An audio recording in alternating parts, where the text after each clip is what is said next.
Je suis né non loin d'ici, dans une vallée qui serpente entre landes et rochers. Comme cette terre, je suis mi-granit et mi-bruyère. C'est elle qui a forgé mon caractère. Au premier abord, froid et rugueux comme le granit, pudique aussi comme la délicate fleur de nos sous-bois. Je suis de cette terre où la nature impose son rythme, les saisons, notre ouvrage. Au début de mars, avec quelques amis de fortune, nous partons pour la capitale. Là-bas, nous vendons nos bras, notre jeunesse et notre savoir-faire. Personne mieux que nous ne dompte la pierre. Personne mieux que nous ne la domestique. Sous nos coups de maillet, le granit résiste parfois un temps, mais toujours finit par céder. Paris nous doit une partie de sa splendeur. Nous y avons ciselé chacun de ses bâtiments, le Panthéon, les Tuileries, le Louvre ou l'Odéon. Pas un des ponts de Paris n'enjamberait la Seine sans notre labeur. Je m'appelle Thomas, je suis tailleur de pierre, maçon de la Creuse.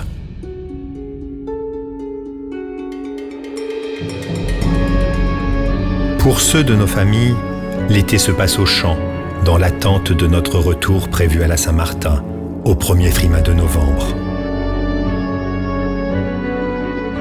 Ici, l'hiver est fait de longues veillées où, assis en cercle devant la cheminée, anciens et plus jeunes se racontent, qui sa journée de labeur, qui des histoires imaginaires pour remplir le lourd silence du soir, de merveilleux ou d'effroi.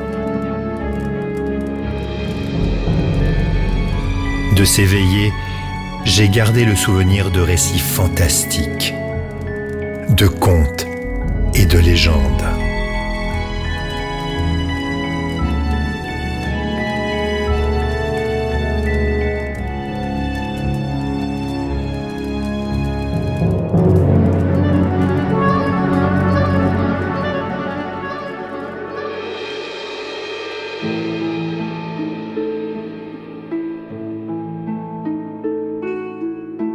Il y a, au nord de la Creuse, un étrange empilement d'énormes blocs rocheux en équilibre instable, aux formes étranges, aux noms évocateurs, la bascule, l'oratoire, la grenouille ou encore le berceau du diable.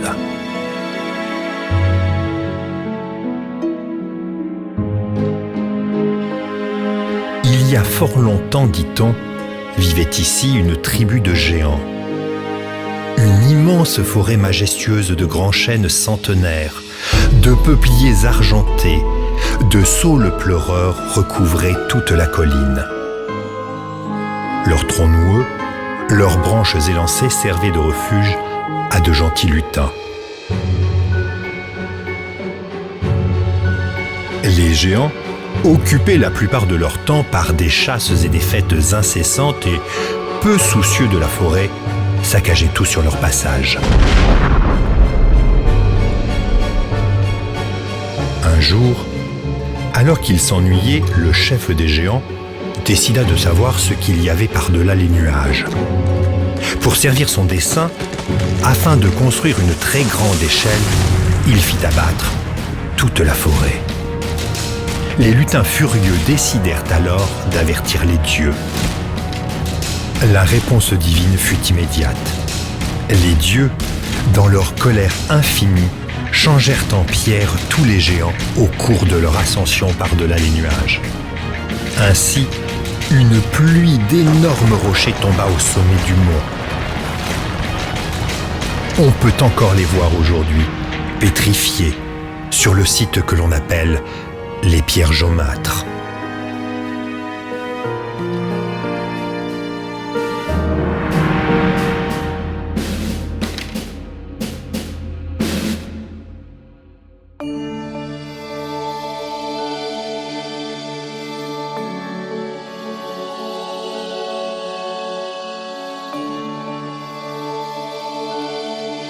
Proche de Guéret, au mont Puy, dans un bois à l'abri des regards, se trouve une sorte de table de granit reposant sur 6 rochers de plus de 4 mètres de haut. On y raconte que chaque année, lorsque revient le 19 mars, alors que l'aurore pâlit, tous les oiseaux des bois alentours s'y donnent rendez-vous pour y célébrer leur mariage dans un ballet sonore et coloré.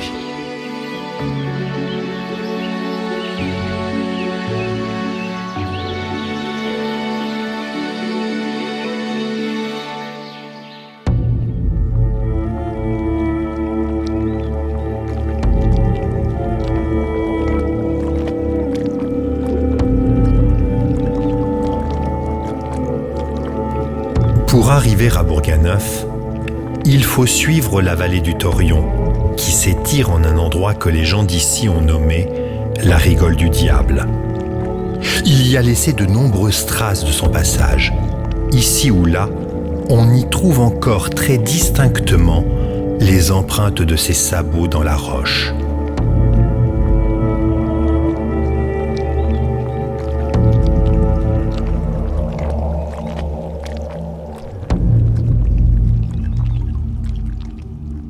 À Bourganeuf, il est une autre légende qui a traversé les siècles.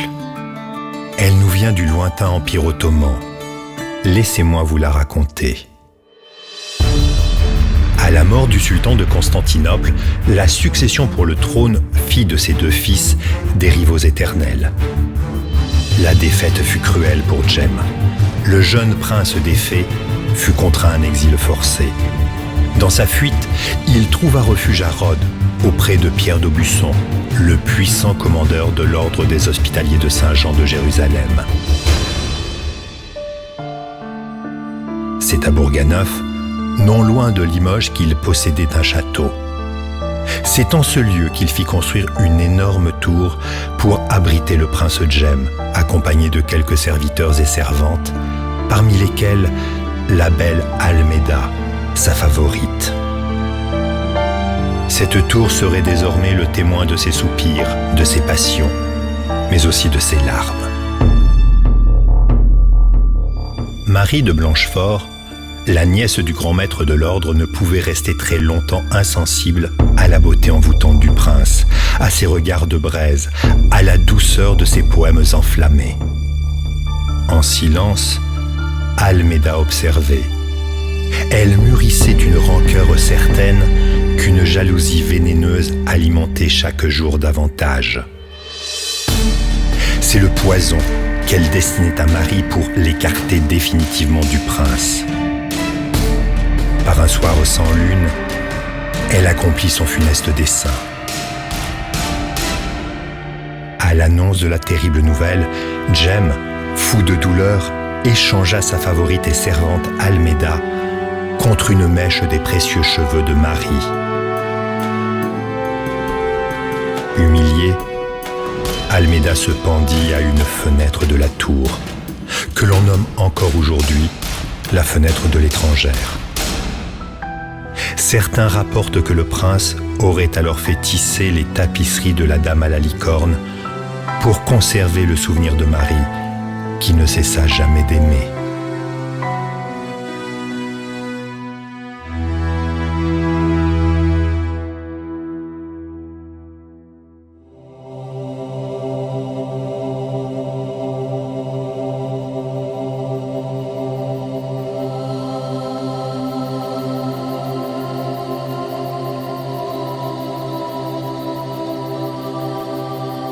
Non loin de Bellac, les habitants de Breuil-au-Fat savent bien que le nom du petit village signifie « le bois aux fées ».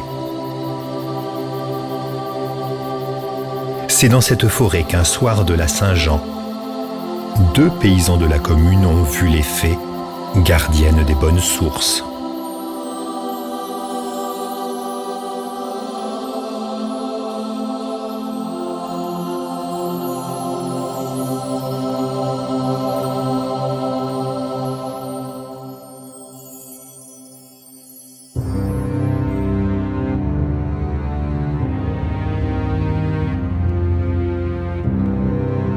La butte qui surplombe la commune de Bussière-Beaufy a quelque chose d'étrange. C'est en ce lieu au pouvoir surnaturel que naquit la légende de la mandragore. Un dragon de 50 pieds de longueur, à la face presque humaine, aux ailes sonores, armé de griffes tranchantes, de dents puissantes. Ses yeux perçaient la nuit comme des charbons ardents. Sa queue, couverte d'écailles brillantes, se terminait par un dard acéré. La mandragore n'était friande que de jeunes filles. Parcourant les hameaux et les campagnes, elle épargnait les hommes et les vieillards, se ruant sur les jeunes vierges les plus belles et les plus fraîches. Effrayées, les jeunes filles en âge de mariage désertaient les campagnes pour la ville toute proche. Aussi, le monstre porta-t-il ses ravages à la ville de Limoges et, chaque jour, Limoges voyait disparaître l'une de ses plus belles jeunes filles. Pour se soustraire à tant de maux, les consuls de Limoges décidèrent de pactiser avec le monstre en lui offrant chaque mois une jeune fille. Mais les habitants de Limoges se révoltèrent bientôt, refusant dès lors de nourrir la bête. Un mois passa sans que la mandragore ne reçût de victime. Au rugissement qui emplissait la montagne, on devinait assez la colère du monstre. Après un deuxième mois sans pitance, n'y tenant plus, la mandragore s'élança avec d'affreux sifflements dévastants de fureur tout sur son passage. Villes, hameaux, hommes, femmes, troupeaux, les flammes et la désolation signaient partout son passage.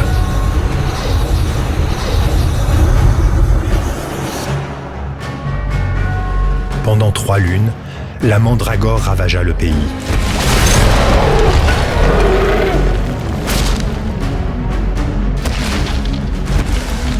Réunis en conseil, les anciens de la région cherchèrent un nouveau moyen d'apaiser la bête. Ils n'en trouvèrent qu'un. Il fallait rétablir l'ancien accord. Dans l'urne funeste, on jeta les noms des plus belles jouvencelles afin que le sort ne désignât son innocente victime. Ce fut Alix, la perle du pays dont la beauté et la bonté étaient connues de tous. Toute la région pleurait, priait, implorait d'épargner l'enfant chéri. Guyot, son fiancé bien que fort jeune, décida d'affronter seul l'animal. Le combat fut terrible. Par 2 fois, Guyot s'élança sur la mandragore. Par 2 fois, elle le repoussa. Rassemblant toutes ses forces, dans une ultime tentative, sa lance perça enfin les lourdes écailles de la bête. Mortellement blessée, la mandragore se précipita dans l'étang tout proche, où elle périt noyée.